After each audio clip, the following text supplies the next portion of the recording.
میں نے صرف جواب دینا ہے گھمن صاحب کی پریشانی کا. یہ فرما رہے تھے کہ اتنے عرصے میں اسٹیٹ بینک کے لیے ان کو گورنر کوئی نہیں ملا. واقعی بہت تلاش کی گئی. رائے ونڈ سے لے کے شاہ درہ تک اتنی تلاش کی گئی, کوئی مناسب شخص ملا ہی نہیں کہ جس کے گھر میں اچھی شب ایک پکتی ہو. تو گھمن صاحب کو یہ ٹیکنیکل مجبوریوں کا احساس ہونا چاہیے. ٹھیک ہے نظامی صاحب, ہم کشمیر کی بات کر رہے تھے.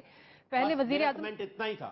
ٹھیک ہے, وزیر اعظم کی طرف آنا چاہوں گی کہ اپوزیشن نے یہ تنقید کی تھی کہ وزیر اعظم نام نہیں لیتے کشمیر کا, آج وہ بولے نہیں, وزیر اعظم نے آج نہ صرف نام لیا کشمیر کا, بلکہ انہوں نے کہا کہ جب تک یہ وہاں پہ مذمت کی جو وہاں پہ ہیومن رائٹس کی جو وائلیشن ہو رہی ہیں, اور تیسرے انہوں نے کہا کہ جب تک یہ سلسلہ ہے تو نہ تو بھارت سے کوئی کاروبار ہو سکتا ہے اور نہ ہی مذاکرات ہو سکتے ہیں. یہ میرا خیال ہے کہ بڑی کلیئر بات انہوں نے کی ہے. اب جو کچھ برہان الدین وانی کی پہلی برسی پہ وہاں ہوگا, اس کو یہ سید صلاح الدین کو, حزب مجاہدین کے جو ہیڈ ہیں, ان کو قرار دے کے گلوبل ٹیررسٹ اور انہوں نے ہوا دی ہے. اور یہ مودی اس وقت جو ہے نا وہ طاقت کے نشے سے سرشار ہے. جو اسرائیل کا وزیر اعظم ہے اس کو خود دینے گیا, اس نے کہا کہ ہماری اور اسرائیل کا روحانی تعلق ہے اور بھارت کا, اور ہماری اسٹریٹجک الائنس ہے, ہم دونوں دہشت گردی کا شکار ہیں. تو ایک یہ طرف ہے, دوسری طرف یہ حوصلہ افزائی جو ہے امریکہ کے دورے سے بھی ہو رہی ہے, جس نے پاکستان کا نام لے کے کہا کہ جی آپ کشمیر میں در اندازی کر رہے ہیں. ٹھیک ہے جی, اس لیے پاکستان پر جو کل واقعات ہوں گے جو ہفتے کے روز, بلکہ اس کی مورود الزام تو ضرور ٹھہرایا جائے گا. لیکن ایک بات میں آپ کو بتاتا چلوں کہ پاکستان کے لیے دو ونڈوز آف اپرچونٹیز ہیں. چین کا جو سکم اور بھوٹان کے جھگڑا ہے, جہاں بھارت کہتا ہے کہ چین وہاں سڑک بنا رہا ہے, اس پہ اس نے بڑا سخت سٹینڈ لے لیا. انہوں نے بھارت کو وزارت خارجہ کو کہا کہ جناب اگر آپ ڈپلومیٹک ذریعے سے آپ یا خود نہیں چلے جائیں گے تو پھر ہمیں ملٹری سولوشن کرنا پڑے گا. یہ چین کی طرف سے کہنا بہت سخت بات ہے. اس کے علاوہ انہوں نے کہا یہ کہ G20 کی سمٹ پہ چینی صدر کو ان حالات میں بھارتی وزیر اعظم سے ملنے کی کوئی ضرورت نہیں ہے. تو یہ ایک قسم کا الٹیمیٹم بھی ہے اور سنب بھی ہے. دوسری طرف ہمارے لیے ایک بہت بڑی ونڈو اپرچونٹی وہ ایران ہے. ایران کے صدر علی خامنہئی نے, وہ خود بھی اسرائیل والے اس جبکہ جو ہے نا بھارت کی, اس سے برافت ہیں. انہوں نے بڑی واضح طور پر کہا کہ کشمیر میں جو مظالم ہو رہے ہیں ان کو بند کیا جائے, اور عید کے پیغام میں بھی انہوں نے کشمیر کا ذکر کیا. تو میری اپنی رائے یہ ہے ناقص کہ چاہے چین ہو چاہے یہ ایران ہو, بالخصوص ایران, چین سے تو ہمارے اچھے تعلقات ہیں, لیکن ایران سے ہمیں ضرورت ہے کیونکہ ہم ایک ریجن میں بالکل تقریباً آئسولیٹڈ ہے کہ ادھر سلسلہ جنبانی کو بڑھائیں اور ان سے تعلقات بہتر کریں, کم از کم فورن پالیسی ایشوز پہ. اور اگر کوئی بارڈر ایشوز ہیں تو ہمارا کوئی اسلامی بھائی ہے, کیا جھگڑا ہے ان سے ہمارا؟ افغانستان والا مسئلہ تو نہیں ہے, وہ افغانستان کا مسئلہ تو الگ ڈسکس کیا جائے گا. تو اس تناظر میں ہمیں روس سے بھی تعلقات جو ہیں وہ کم از کم اور اس میں گرم جوشی دکھانی چاہیے, پہلے کوئی تھوڑی سی برف تو پگھلی ہے. ٹھیک ہے. اچھا اظہار صاحب, پاکستان کی طرف سے پھر ایک دفعہ تمام تر صورتحال پر مذمت کا اظہار کیا گیا, مذمت کافی ہے؟ پہلے تو میں وزیر اعظم کے بیان کی تعریف کرنا ضروری سمجھتا ہوں, کیونکہ دیکھیں ہم وزیر اعظم پر اور حکومت پر تنقید کرتے ہیں لیکن انصاف کرنا چاہیے. وزیر اعظم صاحب نے آج برملا کہا ہے کہ جو صورتحال اس وقت بھارت پیدا کر رہا ہے اس میں ہم کاروبار کیسے کر سکتے ہیں. یہ بہت امپورٹنٹ بیان ہے. اور جو لوگ یہ کہتے تھے کہ ہم نے بھی کئی دفعہ کہا ہوگا وزیر اعظم صاحب کی خاموشی کی وجہ سے کہ وزیر اعظم صاحب نرم گوشہ رکھتے ہیں, تو ایسی کوئی بات نہیں ہے. یہ بیان دے کے انہوں نے بہت سی شکوک و شبہات کا ازالہ کر دیا ہے اور ہم اس کی تعریف کرتے ہیں. اب یہ جو بیرونی آسپیکٹ ہے کشمیر کا, تو میں آپ کی توجہ ایک بڑی امپورٹنٹ چیز کی طرف دلانا چاہتا ہوں, وہ یہ کہ دیکھیں جب ایک مسلمان ٹکڑے نے غیر مسلم ملک میں علیحدگی یا آزادی لینی ہو تو دنیا چپ ہو جاتی ہے. جب ایک غیر مسلم ٹکڑے نے مسلمان ملک سے الگ ہونا ہو تو پوری دنیا ساتھ ہوتی ہے. آپ ایسٹ تیمور کو لیں, کتنی آسانی سے وہ الگ ہو گئے. پھر آپ جنوبی سوڈان کو لیں, کتنی آسانی سے الگ ہو گئے.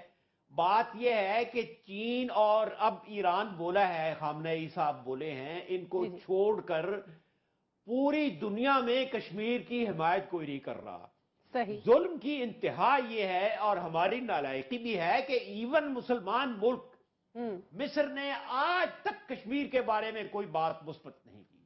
صحیح. سعودی عرب نے کبھی کھل کر کشمیر کا ذکر نہیں کیا، دبے لفظوں میں کرتے ہیں. باقی یو اے ای اور قطر کا وہ تو آپ کو پتا ہے کہ مودی کے ساتھ وہ گئے ہیں، ہمارے تعلقات کشیدہ ہیں.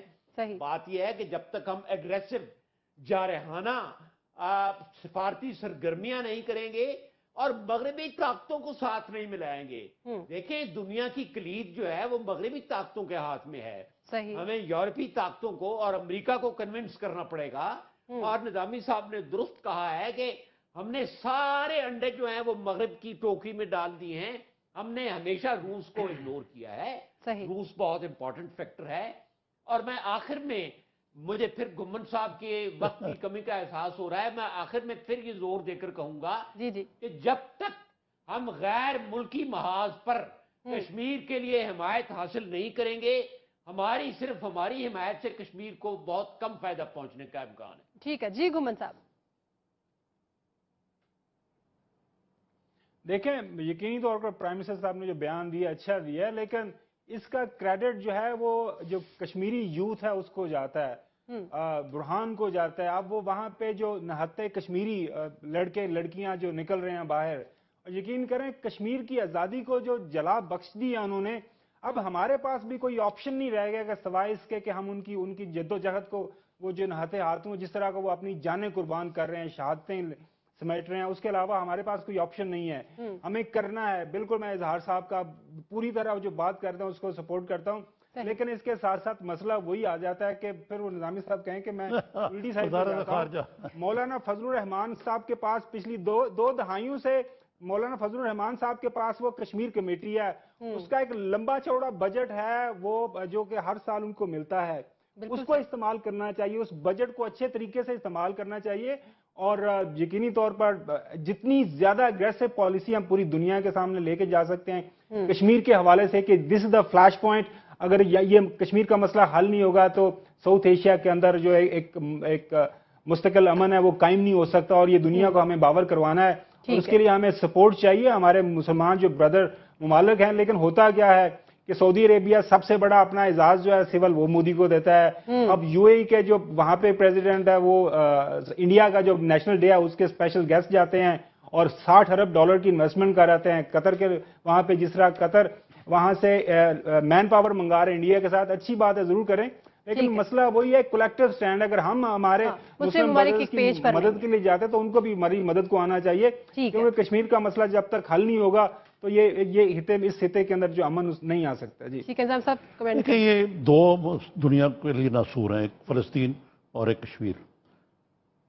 بھارت نے جو کانگریسی حکومتیں تھیں یاسر عرفات کو اپنا ڈارلنگ بنایا ہوا تھا. صحیح.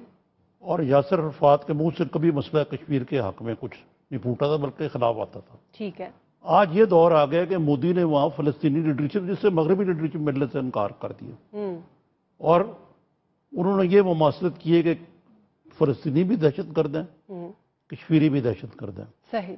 اور ایک خاک خود ارادیت کی جو تحریک ہے اس کو وہ انکاری ہیں. ریالٹی یہ میرے خیال سے جو آج کے دور کی اگر سب سے بڑی جدوجہدیں ہیں وہ دو ہی ہیں، ایک کشمیریوں کی جو ظلم ہو رہے ہیں وہاں، اور ایک اسرائیل کے جو وہاں کر رہا ہے. اور یہ جو نیکسس بن رہا ہے اس کو توڑنے کے لیے میں اتفاق کرتا ہوں اظہار صاحب سے کہ اس کے لیے ہمیں کچھ تھوڑے سے مزید پاپڑ بیلنے پڑیں. ٹھیک ہے، بہت شکریہ میرے تینوں اینالسٹ کا. ناظرین آج کے لیے اجازت دیجیے. سمیرہ مرزا کو اگلے ہفتے پھر سے آپ کی خدمت میں حاضر ہوں گے. تب تک کے لیے اللہ حافظ.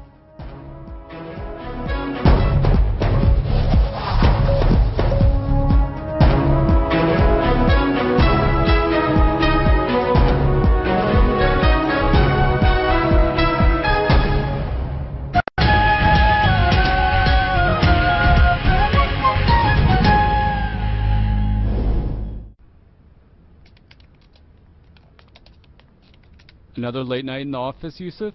Working on something important? Yeah, something extremely important. See you later. Bye. Bye.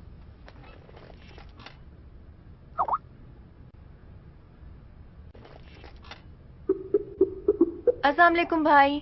وعلیکم السلام. شکر ہے آپ نے بھی کبھی کال بیک کیا.